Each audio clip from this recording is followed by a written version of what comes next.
Muy buenas. ¿Qué tal, Lucas? ¿Cómo estás? ¿Cómo estás, Emilio? Un placer estar acá. Te agradezco a pesar de nuestras ideas tan contrarias o no, pero que me des el espacio y que me hayas invitado a compartir este día contigo. Bueno, gracias, Lucas. Gracias por venir primero. Soy el primero de un ciclo que vamos a llamar charlas, que vamos a ir sacando por nuestro canal, por Carilla TV. Y bueno, la idea del programa es el siguiente, es compartir un espacio de diálogo con amigos, básicamente, con amigos, con conocidos, con los cuales a veces nos cruzamos por la calle y surgen esas charlas y ese chicaneo habitual de cuando sos oficialista te tratan de una manera y cuando sos oposición te tratan de otra, y bueno, y van saliendo charlas. Con Lucas, le voy a presentar, Lucas Gil. Él es un amigo que conozco ya hace más de 10 años, capaz que 15, Sí, sí, sí. y con el cual él hace redes y siempre, bueno, Sí, yo me dedico a todo lo que es informática. Soy un especialista en informática. Siempre lo digo porque viste que hay gente que sabe un poco de muchas cosas y mucho de nada. Yo me especializo en redes, en informática, en cámaras, pero tengo una afición por la historia y inevitablemente de la historia viene la política. exacto, bueno, y charlamos mucho con Lucas y siempre, bueno, se encuentran estas charlas. Y bueno, Lucas, contame, Lucas, ¿cómo estás viviendo este momento en el cual vos te sentís identificado políticamente? O por lo menos lo que me haces notar cada vez que te veo. Contame, dale. Bueno, primero que nada quiero decirte que a mí siempre me gustan las anécdotas que le dan color a la política nacional e internacional, que forman parte de la historia y que van a conformar el futuro. Eh, Me han puesto acá con un abstracto de fondo. Yo amo Kandinsky, así que me ha hecho sentir a gusto. Me hace acordar cuando Putin se juntaba con Angela Merkel, que le tiene terror a los perros, y en las juntas él ponía sus perros gigantes para intimidarla. Esto me has puesto no para intimidarme, al contrario, para que me haga sentir más cómodo, No, y si, y acá, y si vas acá es la más ejecución. si vas más al contexto, vas a ver, está firmado por Lo vi, la bisnieta de un patriarca así es. provincial. Lo vi, Así que sí, lo vi, sí, es sí, así. es de Pringles. Exacto. Bien, me preguntaste por el contexto actual.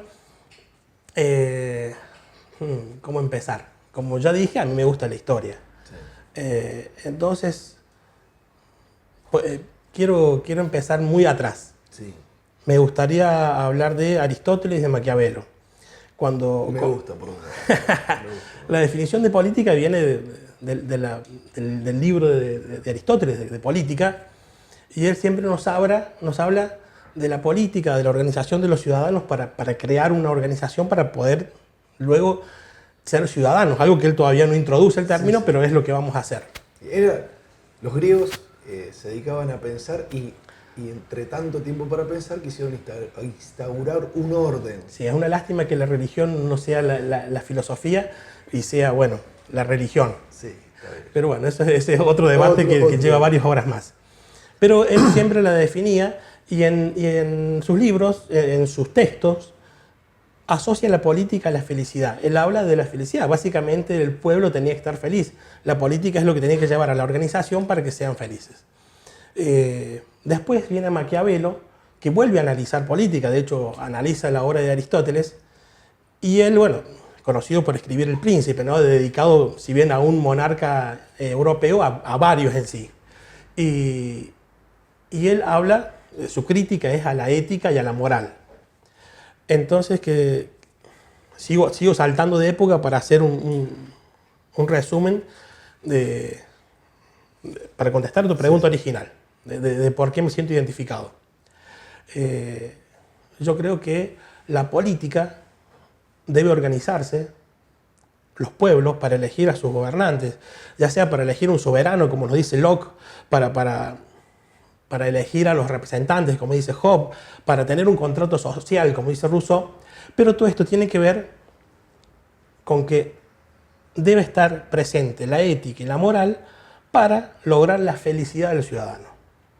Entonces, creo que eso es lo que me identifica, no específicamente con este gobierno, sino para hacer un cambio con el anterior. Eso creo que sería... El anterior. Perfecto. Vos sabés que pensando, llevándote bueno, al debate, vos haces toda esta introducción y hablas de ética y moral y lo planteas. Y yo te podría contestar de la manera más sencilla. Fíjate que acaban de acordar Milei y Cristina. O sea, Sí, lo acabamos de ver, una hermosa foto más representado, y yo me sentí, montada yo ayer. me sentía más representado, que acaban de acordar mágicamente para primero elegirse como contrincantes, básicamente. Creo que lo primero que hacen, se eligen como contrincantes, y segundo, se acuerdan, hacen un acuerdo tipo pacto de olivos. Digamos, una elección, Si vamos a la historia, una elección entre peores. claro, tipo Sería. pacto, sí, no sé si entre peores, qué sé yo, se eligieron entre ellos, y en esa elección que están haciendo, que la hicieron muy abierta, también se perdonan culpas o se absuelven cargos, porque una mano lava la otra. Sí, ya hemos visto al presidente nuestro actual, nuestro presidente, con Lula sacándose fotos y con Xi Jinping dándose la mano, Sí. a quien había tratado de zurditos. Asesinos. Exactamente. Bueno, sí, es muy pragmático el presidente actual, muy pragmático. Pero bueno, coincidimos en algo que, digamos que, en lo que decían los griegos, que ambos queremos la felicidad del pueblo. ¿Cómo llegamos y de qué forma? Porque yo tengo un pensamiento de centro-izquierda y vos sos más de centro-derecha. Bueno, Sos más. sí, estamos de acuerdo. Centro-derecha. Estamos de acuerdo en el desacuerdo. Estamos de acuerdo. Introdujiste justo un término que me gusta mucho. Sí. El pragmatismo es algo que apareció a principios del siglo pasado en Estados Unidos. Tiene mucho que ver con el capitalismo, que es la practicidad de las cosas. Sin duda, siempre que yo pienso en la política actual, yo no me identifico en sí con un candidato. No niego que estoy contento o conforme con que Javier Milei sea el actual presidente, pero eso no quiere decir que no puedo criticar sus formas, no puedo criticar, de hecho lo critico, de hecho creo que se comete graves errores diplomáticos que nos pueden costar económicamente muy caros. Así que o sea, no me caso con ningún candidato.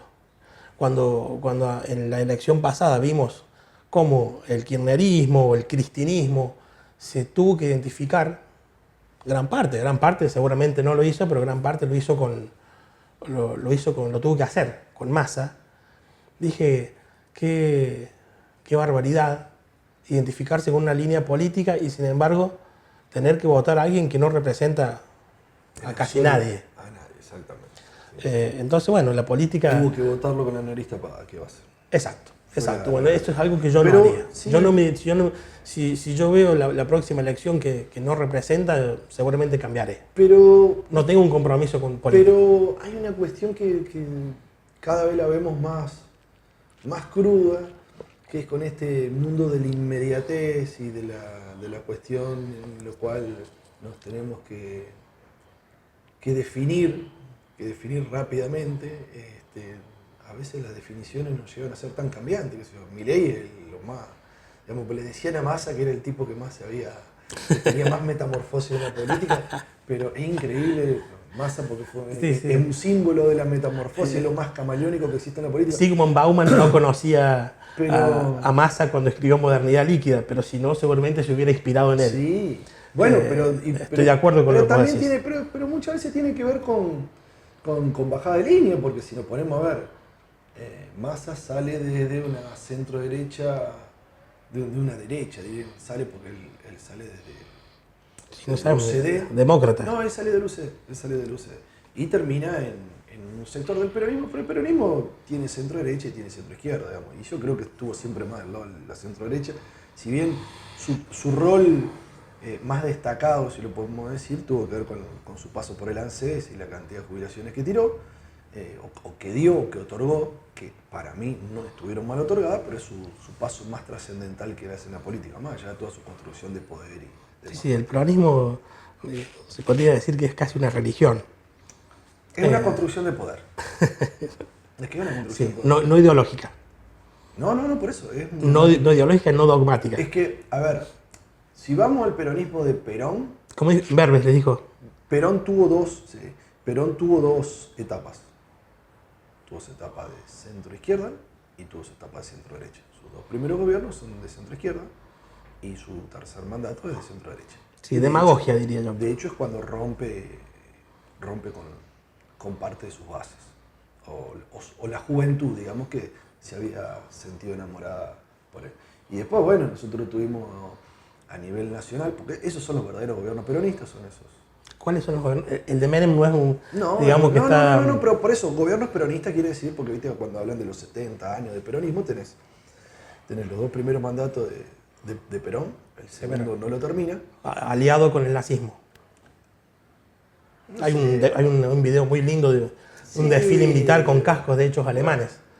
Que vale, A ver, hechos, historia, ¿eh? Luca, Aliado con el nazismo, son periodos, es como ponernos, tercera posición. es ponernos a, qué sé yo, a criticar a Roca cuando mató a los indios, un momento histórico, tenía que estar para un lado, es qué sé yo, es Macri o ponele el Turcomen con las relaciones carnales con Bush y después Cristina tratándose de ir para el lado de los BRICS, o sea, son movimientos, los podés juzgar, no los podés juzgar, ¿no? Digamos que podemos separar la parte internacional del movimiento diplomático de izquierda y derecha Pero, a lo interno. A ver, Perón lo que hace en su momento, lo que trata de hacer supuestamente en sus 2 primeros periodos, es construcción de poder. Los nazis venían de una posguerra con mucha plata y, o sea, eso fue lo que pasó históricamente, digamos, y se cerró a puertas muy cerradas. Ahí volvemos a que la ética y la moral no llevarían en este caso a la felicidad del pueblo.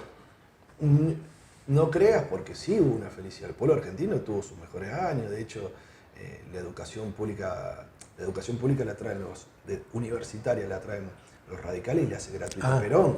Me preocupé. Perón, no, los radicales traen la educación universitaria pública en Argentina. La educación lo trae el iluminismo. El iluminismo europeo es el que trae el... Está bien, pero la cuestión de lo público y lo privado, en lo que es, sobre todo, en la parte de la gratuidad, sobre todo, la trae Perón. Y yo creo que fue algo muy, muy, muy grosso, que hay algo que, la verdad que es por donde va realmente ese periodo de la historia. Creo que eso que hizo Perón, fue muy bueno. Todo el desarrollo que hizo la industria nacional, la estatización de los ferrocarriles. Hubo una parte muy interesante de algo muy, muy grande que hace. Hay una obra muy grande de Perón que sienta bases que después te pueden gustar o no, te pueden representar o no. Hay una investigación muy linda. Nosotros siempre que hablamos de una fuente, siempre decimos la tenemos que corroborar con varias. No es solamente lo que escribe un periodista y nada más, no es un hecho, no es un facto. Hay una investigación muy interesante. Hay veces que puedo hablar, ser irónico cuando hablo de Perón, pero hay veces que hablo con respeto a esto. Hay una investigación que nos dice que los ferrocarriles estaban a punto de ser abandonados por Inglaterra cuando él les paga los 50.000 millones de pesos. Entonces siempre nos preguntamos, ¿es realmente el héroe que construyó el peronismo, el movimiento? Eso es, como dice la canción, la historia la escriben los que ganan.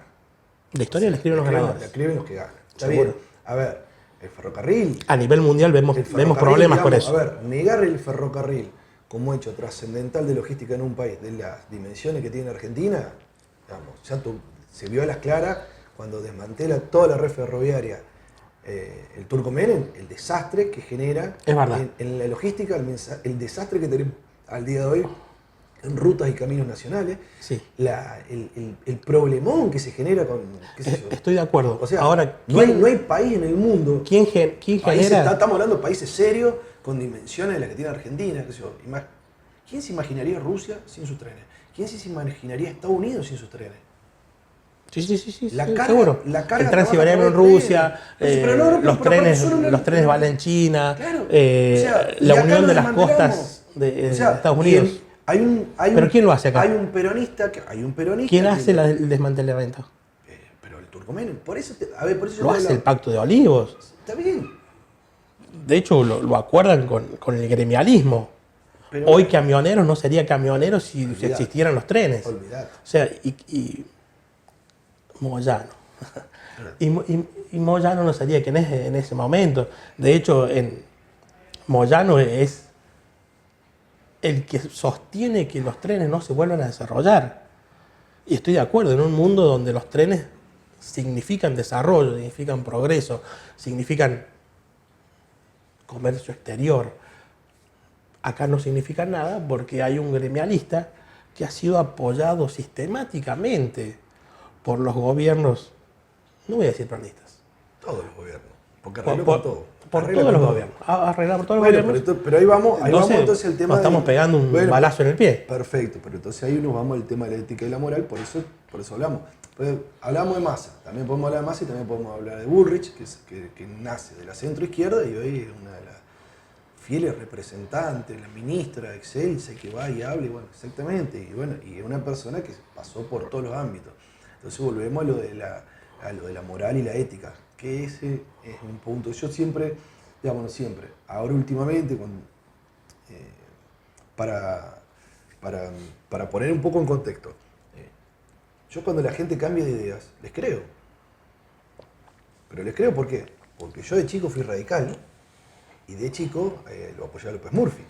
Yo me acuerdo que estaba pagando una cena muy cara para apoyarlo a López Murphy cuando iba a la secundaria o primero año de la universidad, en Santa Fe. Y hoy me siento a las antípodas de lo que piensa López Murphy. Pero está bien.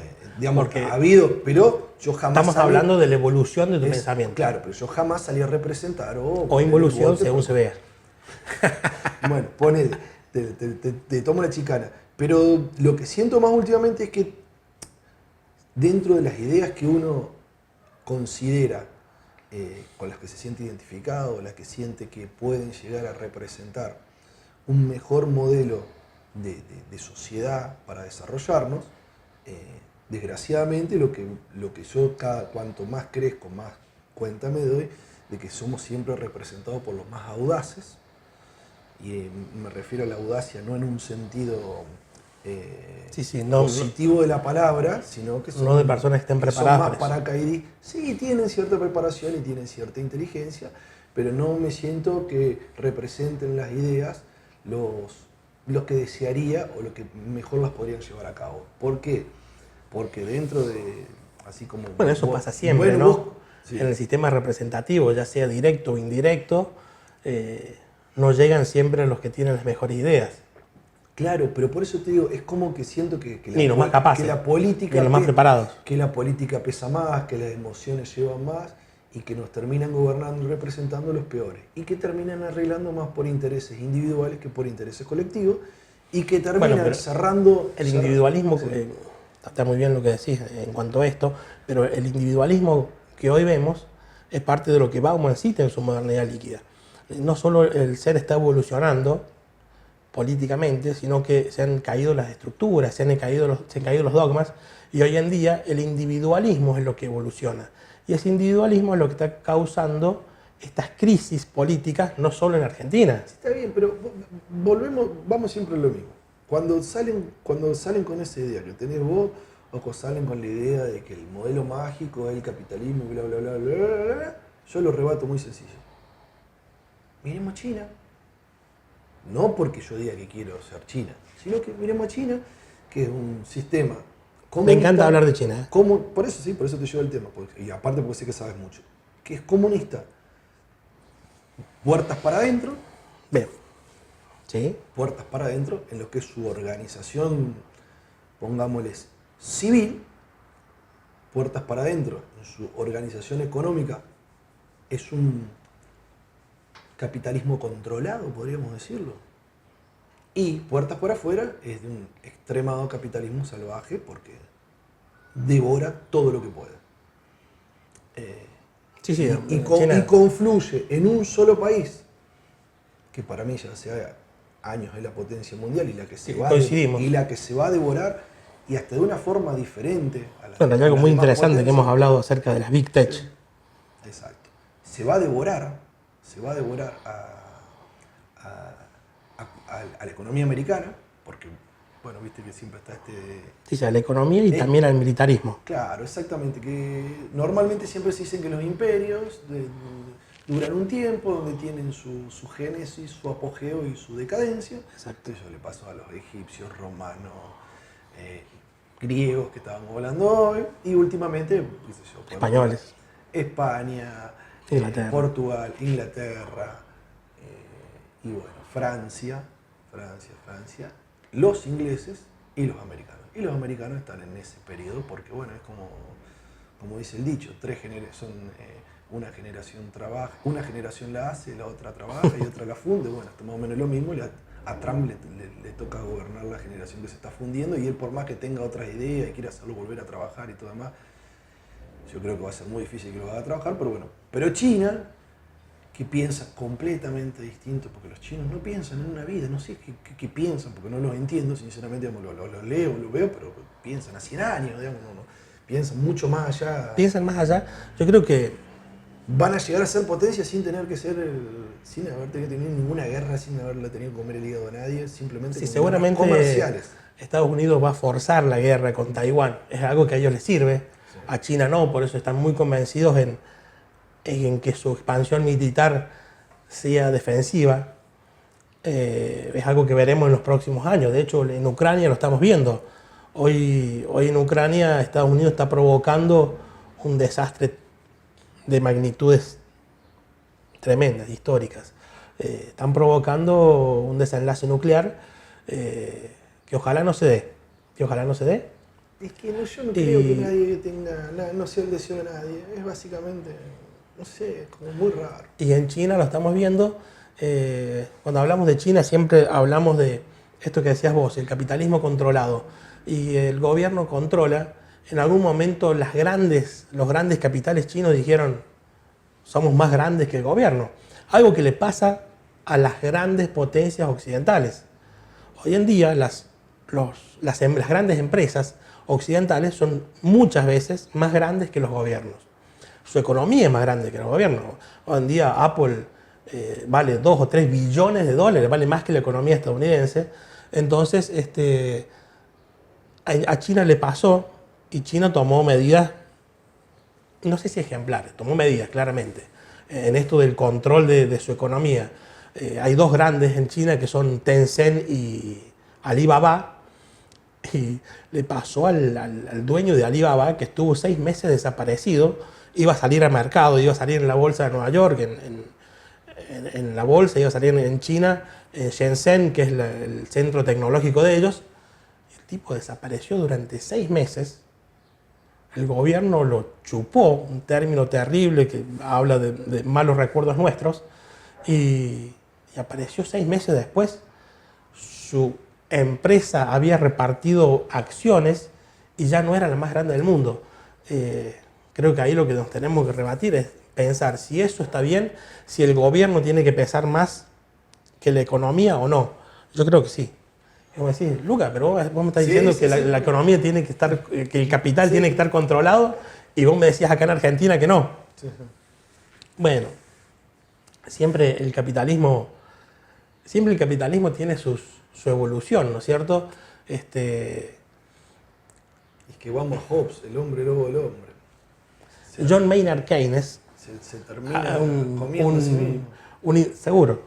Bueno, John Maynard Keynes, un tipo que te debe simpatizar más que a mí. Yo soy keynesiano. Que pensaba que el Estado tenía que controlar gran parte de la economía.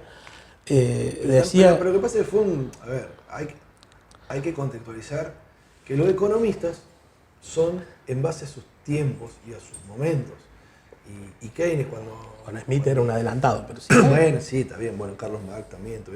Hay tipos que son atemporales y que sus ideas pueden trascender. Pero el modelo keynesiano es un modelo que tenía que ver con un momento puntual de los Estados Unidos, que venían de una crisis. Pero lo iba a elogiar yo, Sí, no, está bien, pero porque siempre se le da con un caño. Por ejemplo, hoy, digamos, un momento que ser keynesiano estaba bien y otro momento que ser keynesiano ahora está mal. Kicillof fue un keynesiano, él mismo se ha identificado como esto, algo con lo que no estoy de acuerdo en su teoría económica. Pero claro, si yo me dedico a la informática, puedo decir cualquier cosa, ¿no es cierto? Pero lo iba a elogiar porque él decía que Keynes, que el capitalismo crea pleno empleo,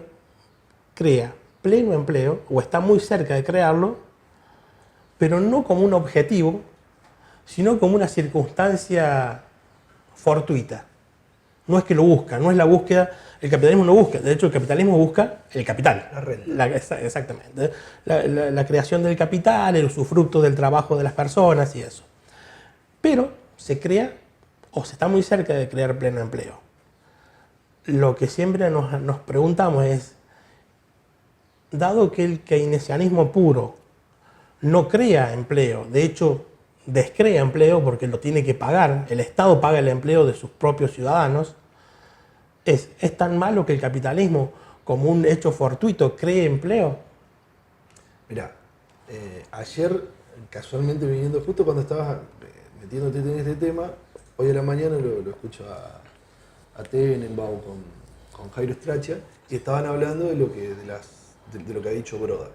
Broda, que es, dentro de los economistas, de lo más ortodoxo que puede existir en la Argentina, hasta que llegó Milei, que es lo más...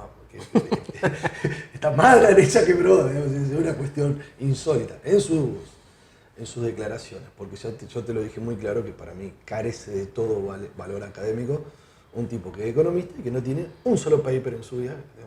Saben lo que son economistas, saben lo que es un paper, y Milei no tiene un paper, entonces bueno, él puede sentarse y decir, es como que yo me siento acá y diga, sí, yo soy un eximio abogado, sí, tengo un título de abogado, pero no soy eximio abogado porque no litigué nunca en mi vida, no gané un caso, no hice nada, porque me recibí, tengo el título guardado, nunca ni me matriculé. Lo de Milei es básicamente lo mismo. Milei dentro de un año puede llegar a exhibir resultados que se van a escribir libros sobre eso o no. Se van a escribir libros porque Milei ya es parte de nuestra historia, como nos fueron todos nuestros antecesores. Es un presidente, lo votó el pueblo y va a ser parte de nuestra historia. Después, como te digo, volvemos a lo mismo. La historia la escriben los que ganan, hay que ver cuál va a ser la mirada. Pero sí hay algo que dice Broda, que por ejemplo, que dos cosas que le preocupan muchísimo del gobierno que está haciendo Milei en este momento son tema de importaciones, de la forma que se están planteando, porque dice, sí, bárbaro, tenemos que liberar importación y tenemos que competir, pero de una manera organizada. Y sobre todo, algo muy importante, imagínate que Broda lo diga, es la ausencia de obra pública por parte del Estado Nacional. Dice, no hay forma que el privado, no existe, no hay forma, no hay manera que el privado suplante. Y es un gran problema ese. Entonces, él dice, termina resumiendo esto en una sola frase, dice, el Estado siempre y en todos los casos termina siendo necesario. Entonces, plantear una realidad. Está bien, el Estado existe por los ciudadanos. Y es que tiene que existir, y el Estado tiene que existir como intervención, porque el Estado es un estadio superior al que somos nosotros. Debería ser. Después el problema es un problema de representación, si somos bien o mal representados. Pero el Estado se supone que es para que ante mi vecino, que es más grandote que yo, y me quiere cagar a torta todos los días, venga un tipo y le diga, en nombre mío, de representación, me dice, no, maestro, vos tenés que convivir como la gente. No podés venir a cagar la piña todos los días, o no podés venir todos los días a chorear el agua. Entonces, para eso nos pusimos de acuerdo entre todos, más débiles y menos débiles, vivir de una forma organizada y cosas. Un contrato social. Exactamente. Y en esa forma que estamos eligiendo, el Estado tiene que participar en ciertas cuestiones donde los más pobres y los más desamparados tienen una cuestión de, a ver cómo soluciono esto. Y para eso se crea. Y para eso pagamos impuestos, para que nos brinde educación, nos brinde salud, para que los que menos tienen tengan la posibilidad. No olvidemos que el Estado existe, el Estado es el cúmulo de los derechos a los que los ciudadanos de cierta manera renuncian para poder tener ciertos privilegios. ¿No es cierto?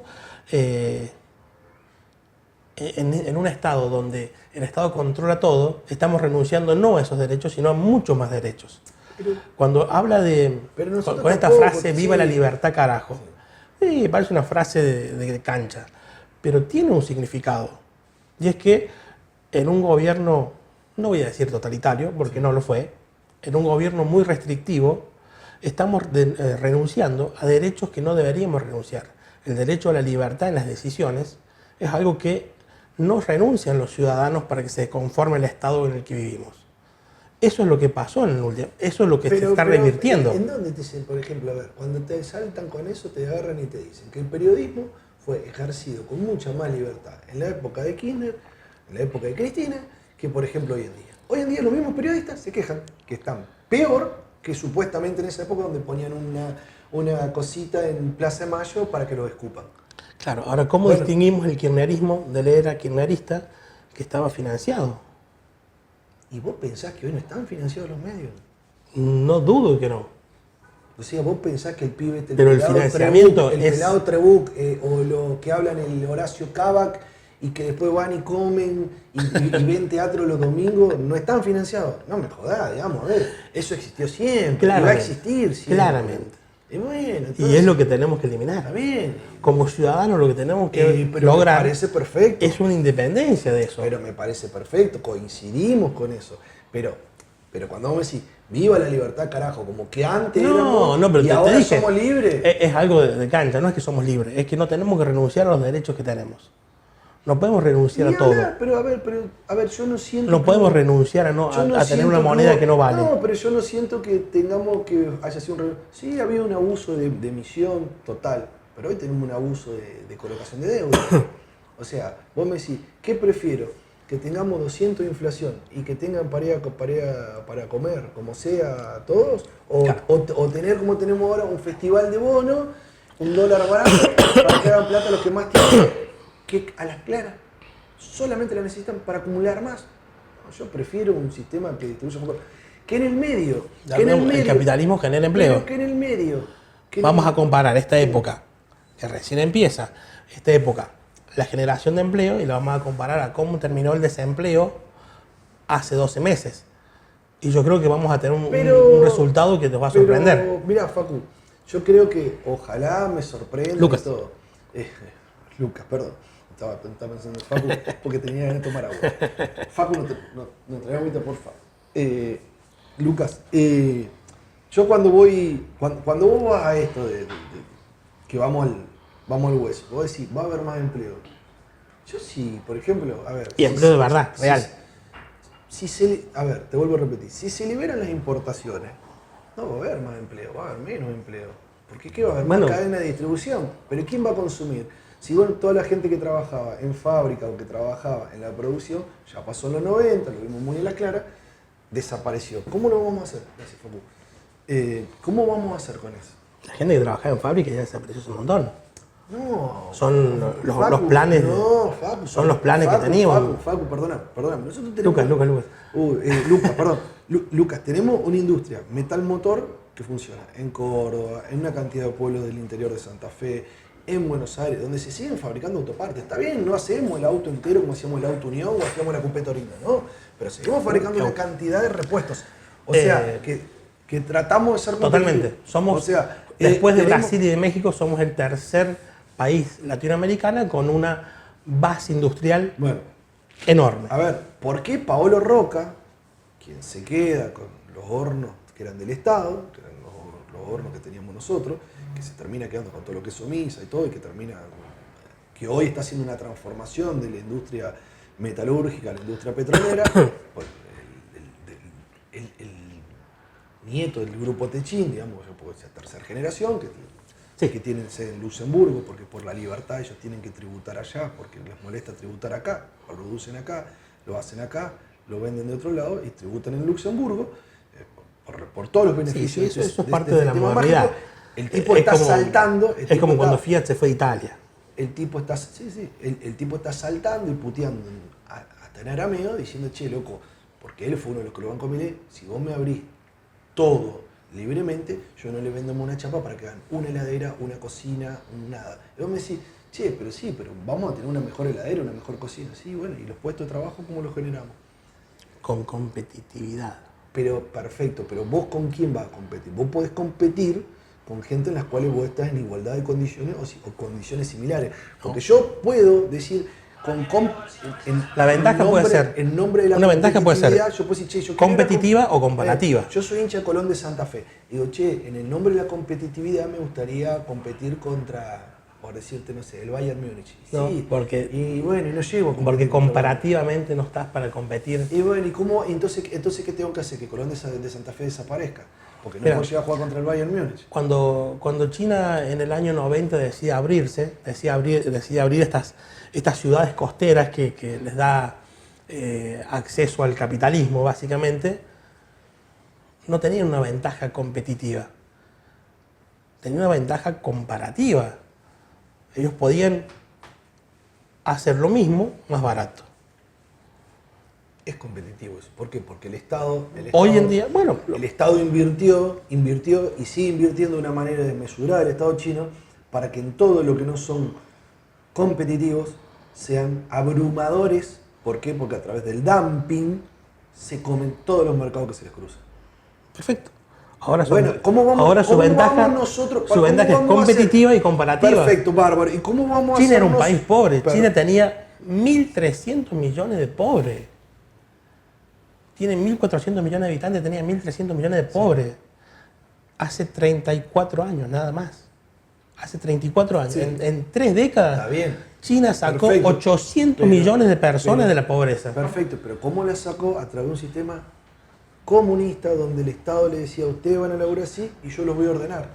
Y un Estado que los ordenó de una manera y dejaron de ser pobres. Sí, no había planes.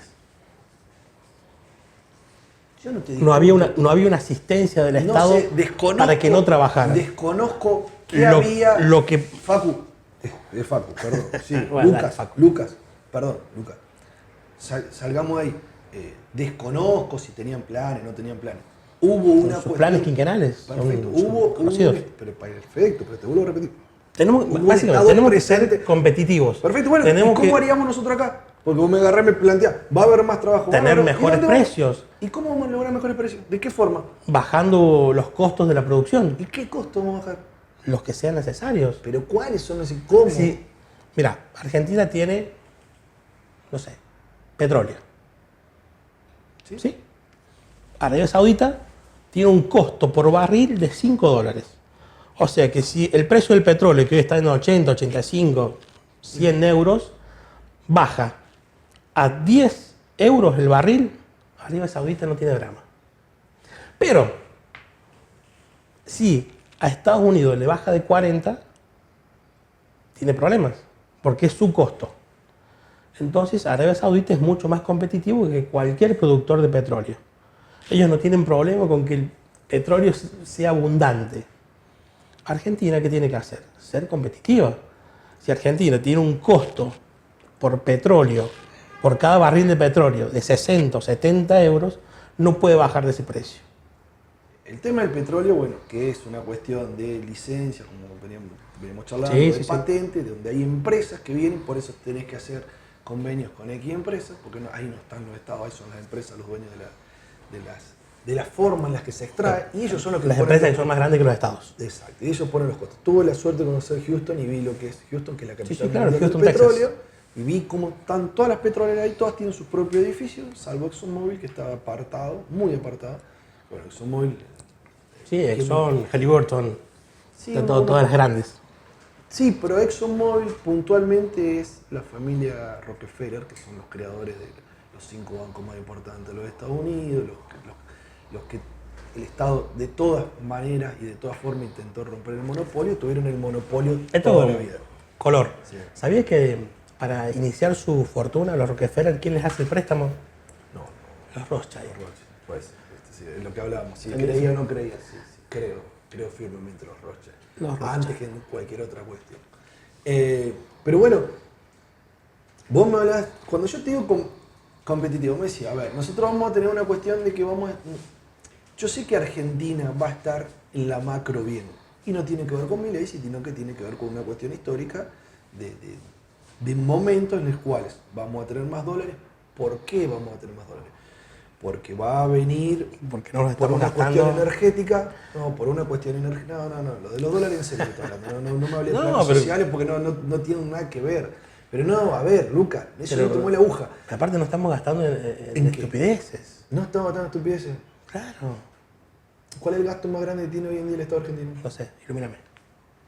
El Estado argentino, el Estado más grande que tuvo siempre, históricamente, es el gasto social. ¿Sabe cuál es el gasto social? Jubilaciones, pensiones y todo lo que tiene que ver con lo que gasta ahora el Estado argentino. Es el gasto más grande que tiene. Por eso siempre el primero que le meten ajuste, porque es el más grande que tenía. Eso fue siempre, hasta hace poquito, que pasó a ser la colocación de deuda el gasto más grande que tenemos. O sea, estamos endeudándonos más que lo que invertimos en seguridad social. Digamos, si cualquier persona que sabe más o menos el número dice, bueno, vos podés colocar una deuda que sea no más de entre el 25 y 30% de tu patrimonio, porque a partir de ese momento que vos colocás deuda más allá de eso y no tenés una perspectiva de crecimiento a tasa china, por decir una locura, no vas a tener a tasas rusas hoy en día. No vas a tener cómo carajo hacerte cargo. China está creciendo del 4,5, está débil. ¿Cómo hacemos para acomodar eso? Básicamente. ¿Cómo hacemos para acomodar eso? ¿Sabías cuánto era la deuda externa argentina al momento de que asumió Milei? Y todo tiene... Estaba encima de los 300.000 millones de dólares. Sí. Una deuda enorme. La deuda, sí.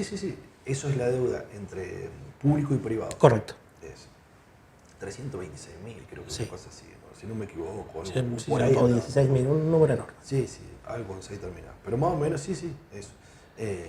Y es una deuda que se había bajado, que se había trabajado, se ha hecho una cantidad de cuestiones. ¿Qué es lo que ocurre? ¿Se bajó cuando? No, bajó en el primer gobierno de Kirchner. Lo del gobierno, el primer gobierno de Kirchner, lo que se hace es que se le paga al FMI ese pago de esos 10.000 millones de dólares, que es una cuestión muy simbólica porque Kirchner, es distinto. ¿Kirchner es kirchnerista? ¿Quién? Kirchner. Sí. ¿Es kirchnerista? Kirchner era un hacedor de cajas. ¿Viste? Encima dice, el Como gobierno kirchnerista en realidad... del poder. Es un hacedor de cajas, un constructor de cajas. El gobierno kirchnerista en realidad es cristinista. Yo creo que hay una definición ahí mal lograda. Sí. Kirchner no tiene Kirchner y Cristina son dos personas con una idea política. Políticamente completamente distinta. Yo lo que hablamos siempre, que Cristina es una cosa, Máximo es otra, y te lo digo siempre. Y lo dice muy claro el turco así. Si Cristina, Máximo lo estamos poniendo, digamos, en un nivel político. Pregunto. Y por supuesto, el presidente del PJ provincial, del PJ después del Nacional, el más grande de la Argentina, ¿te parece poco? Y te parece poco, porque vamos a ver, Milei va a ganar caminando el año que viene, salvo que suceda algo extraño, va a ganar caminando en todo el país, inclusive en Ciudad de Buenos Aires, salvo en provincia. Históricamente las legislativas en Argentina son contrarias a la fuerza en el poder. Depende. Acordate, Macri no fue contraria, fue a favor, ganó caminando y se pensó que se quedaban a vivir. Más. Y pensaron, ellos lograron claramente 20 años de poder. Pusieron el número, 20 años, vamos a estar 20 años. Bueno, la Alemania nazi dijo el imperio de los 1000 años. Bueno, sí. A veces ocurren esas cuestiones. Duró 12, si no me equivoco. Del 45, del 33. Pero bueno, se plantearon un plan demasiado ambicioso, no tenían. Sí, 1000 años es mucho. No tenían estructura así, y aparte se enfrentaron a un vecino que por ahora nadie le gana, que son los rusos. Era lo que charlábamos el otro día. Bueno, me hiciste acordar algo que dijiste por ahora vos. nadie les gana. Vos dijiste hace rato, la historia lo escriben los ganadores. Sí. Pero mirá qué problema cuando los ganadores escriben mal la historia. Cuando los aliados ganan la Primera Guerra Mundial, su historia la escriben tan mal que las razones del fin de la primera son la consecuencia del inicio de la segunda, ¿no? Entonces, qué importante que los ganadores escriban la historia correctamente. Bueno, pero ahí volvemos. Vamos. Lo concateno con la Guerra Fría. Mira, ahí vamos a lo mismo. Con la caída del muro de Berlín, bueno, con la caída de... Pero fíjate que se puede... Lo de Rusia, que lo acabas de nombrar, y lo de Ucrania, es consecuencia de una mala escritura de la historia de los ganadores de la disolución de la Unión Soviética. Sí. Hoy lo que estamos viendo es consecuencia de eso. Sí. Y de ahí se agarra Putin todo el tiempo para decirle, ustedes como EA dijeron tal cosa y están incumpliendo. Ustedes como OTAN dijeron que y hasta siguen acá, incumpliendo, hasta acá. y siguen incumpliendo, y ya me tienen cansado, básicamente, lo que dice Putin. Una situación preocupante, ¿no? Hoy en día vemos que Bielorrusia está a favor de Rusia, que China no le manda armas, pero sí le manda uniformes militares, que Corea del Norte envió tropas, Sí. que Polonia manda soldados para entrenar, que Reino Unido y Francia... Corea del Norte, claro. Corea del Norte, exacto. Sí, claro. Sí, no, Corea del Sur no. Son Corea del dos Sur cosas. tiene sus propios problemas. que Kim Jong-un Sí, sí. ha mandado 10.000 tropas de élite Sí, sí. Y aparte para para, probarse. para competir. Pero porque él tenía que Están probarse. combatiendo. Él quería ver cómo andaban sus soldados. No es mala, Él se quería probar en guerra. Él se quiso probar en guerra. Convengamos que tiene 3 o 4 millones de soldados, o sea, Sí, sí, tiene sí. 10.000 para mandar. Sí, sí, sí. Pero él los quería probar. Claro. Él los quería probar. Sí, Fue como- porque, quería testearlo, quería un desde tester la real. década del 50, 70 años que no están en combate. Sí, sí, sí. Sí, se cansan de tirar bomba al océano, ya no saben qué más hacer, cuántas bombas seguir tirando, pero bueno. Las han mejorado mucho. Sí. Bueno, igual, todas las guerras. Bueno, aquí Sí. te termino el concepto de esto. Así se armaron las grandes guerras. Cuando empezamos a meter muchos países, estamos configurando el inicio de una guerra mundial. Yo desde que, a ver, Lucas, tengo 48 años. Desde que soy chiquitito me están hablando de que ya viene la Tercera Guerra Mundial. No, ojalá que no. Cuando pasó lo de Yugoslavia, venía la Tercera. Cuando pasa tal cosa, viene la Tercera Guerra. La Guerra Fría todo el tiempo, digamos. O sea, cuando era chiquitito todo el tiempo. No sé, la Tercera Guerra Mundial lo veo... Mismos actores, ¿no? La Yugoslavia lo bombardea El otro día te lo dije, sí. la OTAN. El otro día te lo dije, yo creo que si en Estados Unidos tuvieran un presidente como Milei, que te lo puse muy claro el nombre, si Milei sería el presidente de los Estados Unidos y si el de Corea del Norte sería el presidente de China, sí, habría una tercera guerra mundial, porque son dos irracionales. Pero yo creo que en Estados Unidos no dejan más que un Donald Trump. Trump presume de no haber iniciado ninguna guerra, ¿no? Que Trump es el primer presidente en 100 años y aparte, que no empezó ninguna guerra. Y aparte, y Trump es un hábil comerciante y es muy hábil, es extremadamente hábil. Sabe que no le sirve, no le suma. Bueno, lo hemos charlado, Trump claro. y Milei son muy distintos. Son muy distintos. Pueden estar Los muy quieren cerca. hacer parecidos. Sí, se pueden mostrar muy cercanos y eso tiene que ver con conveniencias geopolíticas, más que nada Argentina, porque Estados Unidos para Estados Unidos Argentina es un tienen que ver, pero son muy distantes ideológicamente. Tienen que ver cómo acceden al poder, básicamente. Trump era un tipo que nunca se había propuesto ser presidente. Es un tipo que llegó... Los Simpsons en los 90 lo propusieron. Bueno, los Simpsons vos viste que siempre pasan cosas que pasaron hace 20 años, los Simpsons después terminan ocurriendo. Trump, ¿qué es lo que hace? Trump es un tipo que es un gran constructor de poder. Y a través de sus negocios sabe que si no accede al poder no podría haber hecho todo el desarrollo Trump es un gran constructor de edificios, uno de los tipos que más edificios hace. Sí, la Trump Tower. Sí, tiene millones de emprendimientos inmobiliarios. Y en Estados Unidos, para acceder a todo lo que son emprendimientos inmobiliarios, tenés que trabajar con los gobiernos de cada ciudad, con los alcaldes y demás, por permiso y demás. Entonces él aprendió a todo que su negocio era en base a una construcción de poder.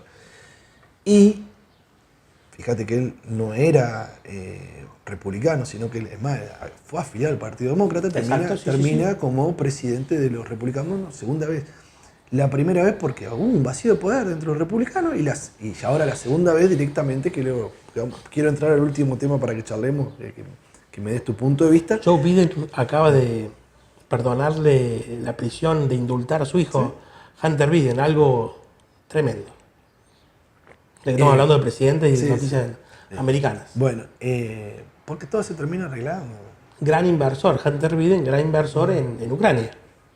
Bueno, para ir con el último tema. Vamos al tema de las grandes empresas actuales, que son nuestras empresas en nube. ¿Cómo ves? Te pasé el otro día, no sé si lo viste al final, un poco que un video donde se hablaba del tecnofeudalismo, de los señores feudales de la nube, que son quienes hoy en día, bueno, por ejemplo, apoyaron a Donald Trump. Elon Musk, Jeff Bezos y demás. Dentro de lo que nosotros conocemos acá lo tenemos a Galperín muy pegado a Milei, muy cercano, y toda gente que empieza a ser fortunas descomunales, fortunas Bueno, incalculables, lo decimos y que recién. empiezan a tener mucha injerencia dentro del poder, porque Más poder que el poder. Las Big Tech, hoy en día, lo hacíamos hace ratito, algunas facturan más que países.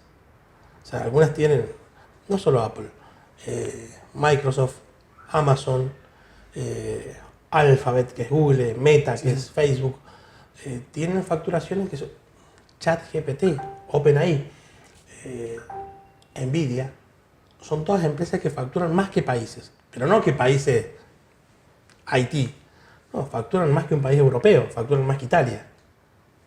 Entonces tienen un PBI más alto, digamos. Y tienen tantos empleos, tal vez más que los estados de esos países. Entonces, eso configura lo que, estoy de acuerdo con vos, configuran un poder que es superior a muchos países. Lo que yo decía, China no lo permitió. Cuando a China las empresas más grandes, que de hecho se estaban convirtiendo en más grandes que, no solo que China, sino que más grandes que las americanas, hay dos casos emblemáticos que son Alibaba y Tencent, China dijo, no, pará, acá el Estado es más grande que cualquier empresa. En Estados Unidos no pasó. En Estados Unidos ya lo vimos en algún momento. Cuando la ley antimonopolio sale, la Standard Oil, que era la que manejaba todas las empresas, se dividió, la de los muchachos Rockefeller, pobrecitos, se dividió en Exxon, en Chevron, sí. y siguen siendo la misma. O sea, Y tuvieron que dividir. tuvieron que dividir los bancos, que es lo que yo te decía, que hay forman los 5 bancos más grandes de los Estados Unidos. Claro, que son El JP Morgan, Chase, exacto. y bueno, y dos. Ya hay uno que desapareció como Lehman Brothers. El Lehman Brothers desaparece en el 2008. Sí, son tremendos. Y está Bank of America y por ahí tal vez el Citigroup, que son los más gigantes sí. que hay.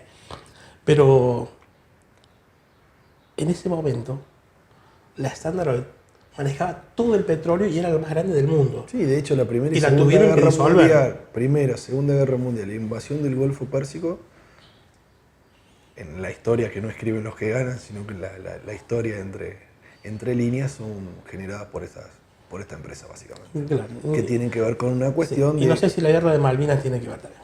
Son cuestiones geopolíticas, exactamente. Bueno, hoy en día vemos que ya no es, esto lo hemos charlado en algún momento, con Emilio tenemos charlas, yo le decía lo intangible. Hoy en día lo intangible es lo que tiene valor. Y ese valor supera muchos PBI de muchos países. Entonces deberían ser, creo que acá lo que deberíamos plantearnos es, ¿deberían ser detenidas estas fortunas o este poder? ¿O debería seguir creciendo? Y un ejemplo actual es Elon Musk. Elon Musk se ha convertido, su empresa, Starlink, se ha convertido, lo hemos hablado acá incluso con la gente de técnica, el proveedor de internet de todo el mundo. Pero eso acarrea un problema muy grande. Sí, tiene más satélites que en cualquier país. Y sigue aumentándolos. Pero está bien que una sola persona maneje el tráfico de internet. Y no, porque, ¿Qué pasa? Y porque fíjate cuando el flaco va a compra X, ¿Qué pasa si le hace lo que hacen molesta, ellos? Sí, señor. claro, le molesta lo que opinan los demás y les corta es una locura. Sí.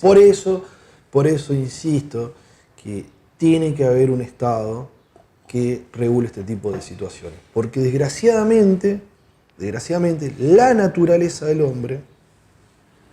Sí, tiene que haber un Estado supranacional. Tampoco quiero que me digan francmasón. Sí, no sé, bueno... No estamos para el doble abrazo fraternal. No, está bien, pero a ver... para regular este tipo de cosas yo creo que debería haber un Estado supranacional. Algo más grande que las naciones. Bueno, pero cuando porque Elon Musk nos supera. Y después termina siendo que hablan 2 o 3 nomás, y siempre pasa lo mismo. Bueno, y pero pasa G6, es parte de la evolución. G7, G20. La sociedad de las naciones existió hasta que un día dijeron no me importa lo que diga y hago lo que quiero. Pero después vino la ONU. Y seguramente la ONU, por ejemplo, UNICEF, lo que está pasando en la Franja de Gaza, que se cansa los organismos internacionales de condenarlo, Israel no le da pelota. Sí, no le importa. Israel, Palestina, los dos. ¿No? Exacto. No estamos defendiendo. Sí, no me estoy poniendo del lado. No, pero hay un... Yo tengo siempre una mirada, no sé por qué siempre tiendo al más débil. Pues me siento más identificado, pero sí, es así. Bueno, yo creo que eso, que los grandes poderes tienen que tener control. Tienen que tener una especie de control. Y ese control tiene que ser un contralor, no tiene que tener una parte ejecutiva en la empresa. Y creo que esa es la diferencia entre libertad y libertinaje. Y es la diferencia entre capitalismo controlado o salvaje. Yo creo que... Es capitalismo. Sí, yo creo que, bueno, siguiéndome un poquitito más, como para ir cerrando, que tiene que ver que muchas veces nos olvidamos que todas estas cuestiones o todo tiene que ver con el hombre, y el hombre es bueno y es malo. Dentro de un hombre encontrás las dos partes, la buena y la mala, porque no existe un hombre 100% bueno ni un hombre 100% malo. Bueno, Y está el dicho que dale poder a un hombre y te demostrará quién es. Entonces, ¿cómo controlar eso? ¿Cómo hacer que eso sea de cierta manera? Mira, yo creo que el hombre, yo tengo una educación católica, sin embargo yo no creo en las religiones del hombre, sí creo en Dios, pero creo que hay una definición que me ha quedado de 14 años de educación católica, y es que el hombre posee una conciencia moral inherente del bien y el mal. Yo creo que el hombre sabe distinguir entre el bien y el mal, en su estado puro, en su estado natural. Pero convive con eso. Como dice Rousseau, en estado natural tenemos todas las libertades y elegimos cuál entregar y cuál no a la conformación del Estado.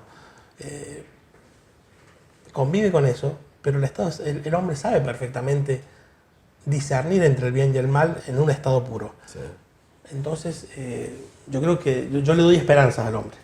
No, pero a ver, sí, yo también le doy esperanza al hombre. Lo que digo es que pasa lo siguiente: como el hombre tiene una parte buena y una parte mala, está el Estado para recordarte que es ese contrato social que nos habla Rousseau, decir, bueno, nos pongamos de acuerdo para que cuando te olvides la parte mala, venga un ente superior creado por todos nosotros arriba y te diga, che, monstruo, está haciendo esto mal.